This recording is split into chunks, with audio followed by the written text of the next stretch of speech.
Gentlemen, Merry Christmas, soon to be Happy New Year, and so much for a slow day being December 26th because silver is exploding. So, Matt, you want to kick things off? Yes, silver is up 10% today, which is like absolutely crazy. In when you look at stocks or anything else, there's basically two different schools, or there's a crossover. There's technical analysis and there's fundamental analysis. Okay. Technical analysis is we just look at all of the charts. We can, do moving averages, and we can look back, 100 years or last week and look for these patterns and base things off of that. And technical analysis can be a very powerful tool for a lot of situations, that are more or less status quo going forward. But we're in an era now where it's all new fundamentals. So the technical analysis, people are saying, but there's a so and so many year cup and handle formation, and this means this. That throw that technical analysis chartism, some people call it, out the window. Some people say, well, that's like driving by looking in the rearview mirror. Um, there's something to that, but I mean, technical analysis can be a powerful tool. But we're not in that area right now. We're in a whole new fundamental era, and we are watching the annihilation of economic order that has lasted all of this century. If you consider that, like, the British Empire and the pound sterling did a handover to the dollar after the Second World War, the end of the British Empire kind of like passed the ball to the American Empire, and so London and New York have been the leaders of the economic world. That's now coming to a close, and today will be a historic day. Silver being up 10%. It's not like, oh, some tech bubble had, some tech guru said buy Palantir, and all of a sudden something shot up 10%. That is not what is happening. This is a battle between Asia and the West. And Asia has been positioning itself, Team Asia, China, uh, uh, JP Morgan moved their precious metals office to Singapore to be closer to that action. They're building big vaults and things in Singapore so people can be close to China but have secure vaulting in Singapore. We are seeing a really fundamental shift. The bluff is being called on the London LBMA, completely being called. The whole paper short situation that has ruled silver prices for the last 20 or more years, that's over. The price of silver has been kept artificially low for decades because everybody that needs silver would rather buy it cheap. I mean, it makes sense. If you're whatever you're building or whatever you're using silver for, wouldn't you rather get it at $30 than $100? Of course.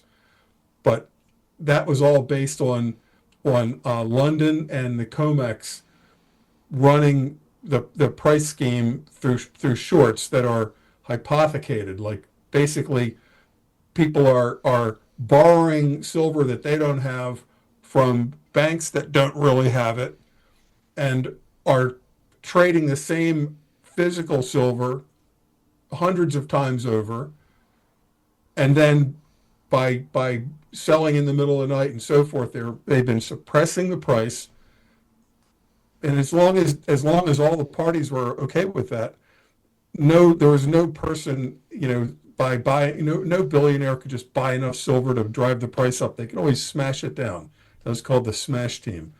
They could always blast that price down by manipulating all of these short contracts. That's over. China is now dealing in physical silver. This is extremely simplified, but there's now a spread between the price in Shanghai and the price in America and London of, like, between $5 and $10, which is huge. We're talking like a 10% arbitrage difference between what silver is nominally being sold for in the West and in Asia. And that kind of an arbitrage can't be sustained because everybody will eventually follow the Asian price. And that's what's happening today. That's why the price went up 10% today. And, we were amazed when it broke 70. And it could be, closing on Friday, which is very important. It's unusual because we kind of had 2 weekend closes this week because we had a Christmas holiday yesterday where the exchanges were closed. And this morning, or after Christmas, when it opened, it actually gapped up, which you're never going to see in commodities. It gapped up, meaning that like at the close, the price was, I forget what it was, like 71, and then it opens it's at 75. Something I have to look at it, but it gapped up. It's like, wait, what happened in between? There were so many people waiting to jump on it that it opened that up that high because the people buying futures. So now it could be closing close to 80 today, and it's not going back. I mean, I wish that I wish I had bought more at 48. That seems cheap now. I was like thinking 48. That's crazy. Now we may look back and say 80 is cheap. When silver is 200, we're going to say, why didn't I buy it when it's 80? Yeah, I bought it at 18, man. I'm looking No, at I bought it in single digits. I started me too. Like, why didn't I just keep buying? What was I thinking? When I was buying it at 7 and 8, silver rounds out in San Diego, I thought when it went to like 15 and my friends were saying, Matt, get more. It's never going to be as cheap again. I'm like, wait a minute. Last year you told me to buy it. It was 8. Now it's 15 and you're saying buy more. Now it's going to be, people are going to say, I wish I could have bought it when it was in double digits and not triple digits. And this is just part of an overall, we're moving from when people say, oh, we're in a trade war, we're in an economic war, we're doing tariffs and we're doing sanctions, and are these tariffs really sanctions, or is it, what's going on with all these sanctions and tariffs? We're moving into a kinetic stage, not where ships are firing missiles at each other yet, although some of that has been happening. We're moving into a stage where we're putting blockades on countries. This thing with Venezuela does not have anything to do with drug boats. That's the excuse. The drug boats, whatever, that's been happening for years and years and years. So what happened? They can't just say, look, they can't come be honest and say, hey, America, we want Venezuela's oil. We want a regime change because the world's greatest reserve of oil is Venezuela. It's bigger than Saudi Arabia. We want it. And it's very secure because it can go right to the west of Cuba, straight to Texas. We can turn the Caribbean and the Gulf of America, Mexico, into an American lake where not a Russian submarine can get. Marco Rubio loves it because Cuba is going to die on the vine. The virtually free oil from Venezuela going to Cuba has been propping up Cuba. It's more than free. It's actually like a gift they can resell. So when these ships go from Venezuela to Cuba, Cuba can resell them, and that's their balance of trade. So as we blockade Venezuela, Cuba's going to die. The Caribbean and Gulf of Mexico, America becomes an American lake, and eventually you might as well have a pipeline running from Venezuela to Houston, because that's going to be ships like in sight of each other, one behind the other. That's the real goal. The whole blowing up drug boat stuff, this is just bullshit for the normies that need an excuse. Yeah. It's like what's happening in Nigeria. The Christians have been massacred in Nigeria for the last 20 years. Maybe it's worse the last month than 10 years ago. We are not doing strikes in Nigeria because we feel sorry for Christians. That's how, and Trump may actually believe that, but the people that are like twisting his arm to do strikes in Nigeria, it's about the oil. So in the list of like the top 20 oil producing countries, Venezuela is number 1, and like Saudi Arabia is number 2. America is number 10, and Nigeria is number 11. But the thing about Nigeria, which is like 1/10 of the oil reserves of Venezuela, the Nigerian oil is like sweet crude. You can practically put it in your car.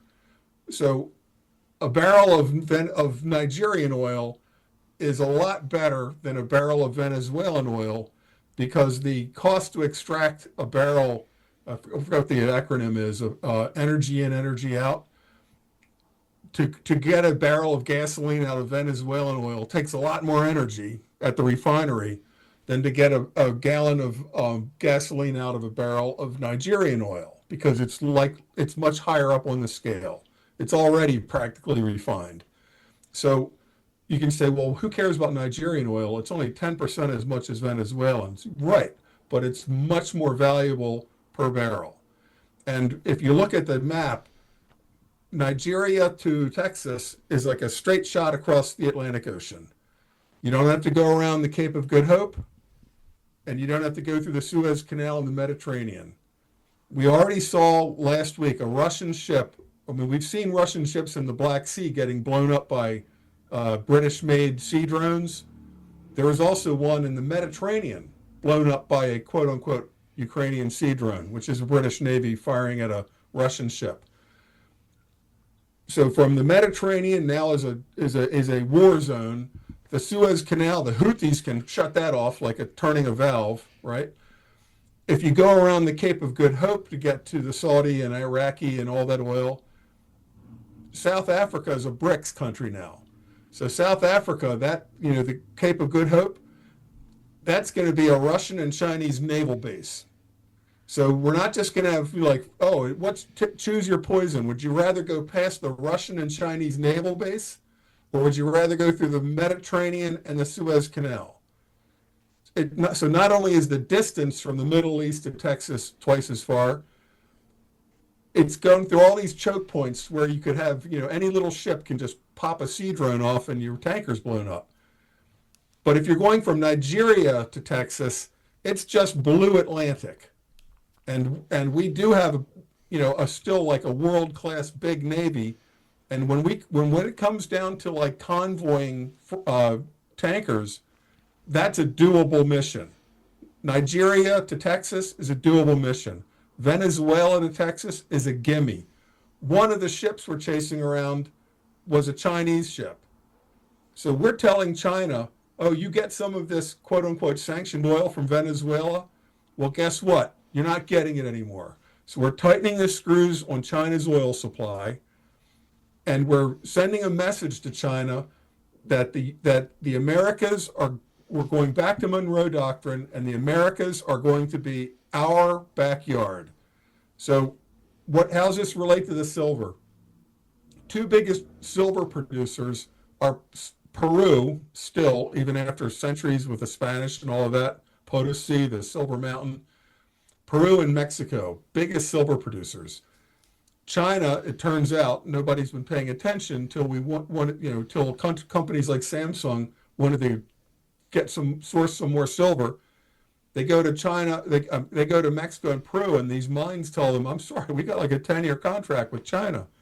And if you want to buy ahead of China, you're going to have to pay at 15 or 20% over the spot price to ensure delivery. So China has economically bought these mines, so to speak, but they have to get them from Mexico to China physically.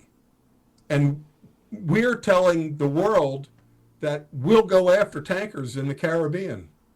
And when we do these drug boats, if you'll note, it's important to note, Venezuela is only in the Caribbean. Colombia is in the Caribbean and the Pacific because the Panama Canal comes right into the top. You'll see about a third of these drug boats we're blowing up are in the Pacific. So that's not Venezuela. So we're telling the world, Caribbean or Pacific, we'll drop a missile on your ass if it comes down to it. So China has to now be wondering, what good are our contracts with these huge mines in Peru and in Mexico if the American Navy is going to put sanctions on us and then drop SEALs onto that ship? I mean, what I'm saying is we're not firing missiles from like submarines and frigates yet, or submarines and destroyers yet, but we are kind of like at that at that Cuban Missile Crisis level where we're embargoing Cuba. We're now embargoing Venezuela. Yeah, I think it's bigger than that, Matt. I think this all comes back to the Darien Gap, and it comes back to Panama as much as it's about Venezuela oil, right? This is us. So let me back up a little bit because I want to touch on something you talked about earlier, right? So I had this conversation last night too, which is interesting. One of the things that um, people, forget is the Chinese took a page out of our playbook from the 50s after World War II. We did the exact same thing after World War II. We went around the planet and we bought up all the mineral rights, and we were Yeah. extracting all of the rare earth minerals. We had mineral rights across the planet. But then in the 60s and 70s, we started selling them off, and Rio Tinto and a few other companies came into existence and became the big mining companies. Well, China has gone around for the last 20 years buying mineral rights around the planet. Like in Tanzania and a few other countries, they have Chinese autonomous zones because they've built mines there, and they have such a big population that are actually harvesting the rare earth minerals. But So Can I interrupt you guys for 1 second? Steve, why did the United States why did they stop then? Why did they reverse course? because we started offshoring all of our production capabilities in the Yeah. 70s. So we Greater didn't have a profit, need. cheaper to buy it from them. Right. Yeah. It was all about cheap labor and cheap production, and it was really designed to kill small town America is what it was really designed to do, because a lot of these manufacturing facilities were in smaller towns around the US. And once we rolled out the manufacturing, we didn't have a need for all these rare earth minerals except for the defense industrial complex. And once that when look at the defense industrial complex now, they couldn't scale to meet the demand even if we wanted to. Like one of the things we did in World War II, which again the Chinese took a page out of our playbook, is they have dual purpose factories. They can quickly retool to be wartime factories. They can quickly retool their technology factories to be wartime factories. We haven't done that. We haven't modernized. We haven't done anything. So once we started closing out the manufacturing capability, that's when we really started to lose and to sell off the mineral rights, right? And the Clintons sold off the uranium rights to the Russian company. That's scandal, but that's a different situation compared to what China's been doing. China has a strategic Yeah, plan. we closed our tungsten mines and sold off our Yeah, strategic tungsten reserve. we Sold it did. off. Yeah. And is that what killed states like Ohio, Michigan, Midwest? Well, we killed off our steel industry in the 70s, and we've never recovered from it. So so I mean, China just China has China it has the reason China leads in rare earths isn't because like, oh, China's got this fantastic rare earth mine somewhere. Rare earth just means we're willing to dig up, Rhode Island and put it through a machine and turn it into an open pit mine and build the factories and technology to extract the rare earth from all the dirt in Rhode Island or Delaware, right? We could do it in Ohio. We could get the same rare earths out of Ohio if we wanted to like make Ohio into an open pit mine. China's willing to do it. They invested in the machinery to take all the dirt in Rhode Island and turn it into rare earths. It's not when we hear about, oh, Ukraine, we can get the rare earths from there. It's not like, oh, Ukraine's got some amazing rare earth deposit. It's just that BlackRock would be willing to turn Ukraine into an open pit mine and build factories there to do it. That's all that is. So China, in dealing with the Mexican and the Peruvian silver mines, they're at the point now where they're saying, you don't even have to refine it. You put the slurry, you put like the low grade, the 1% stuff on a ship, we'll take it to China and do the refining here. So it's really coming down to supply chains and sea lines or lanes of communication. So China is trying to get out ahead on the silver. There's a lot of talk about, the Samsung super silver battery, where, you're going to drive 900 miles on a 9-minute charge, but the battery is going to require like, a pound of silver. I don't know if that's hype or BS or not, but silver in a sense is competing with oil now.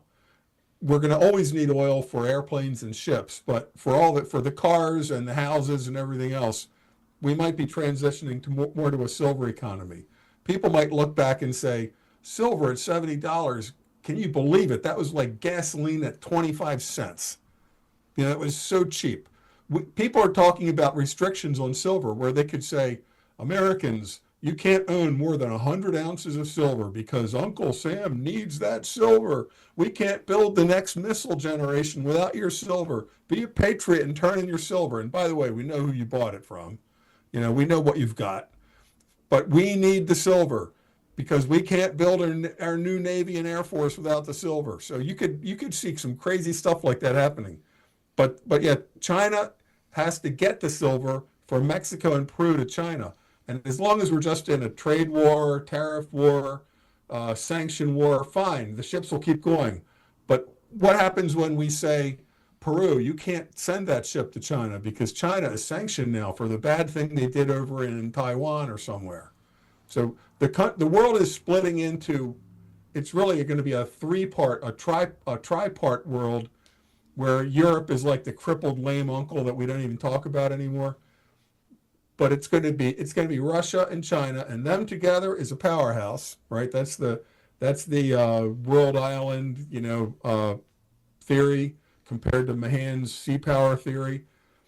America is for sure, and this is why we're talking about Greenland. It's like the game of Risk. If you own Alaska, Greenland, and Panama, nobody can touch you, and you've got almost everything you need. And that's so strong that you can pretty much control South America. And it's just a little quick jump from the Americas over to Nigeria.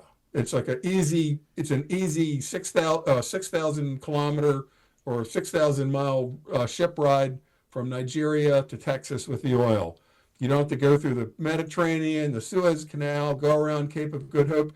The world is splitting into these supply chain factions where we're not announcing it yet that we're at war with China and no ships are leaving Peru to go to China.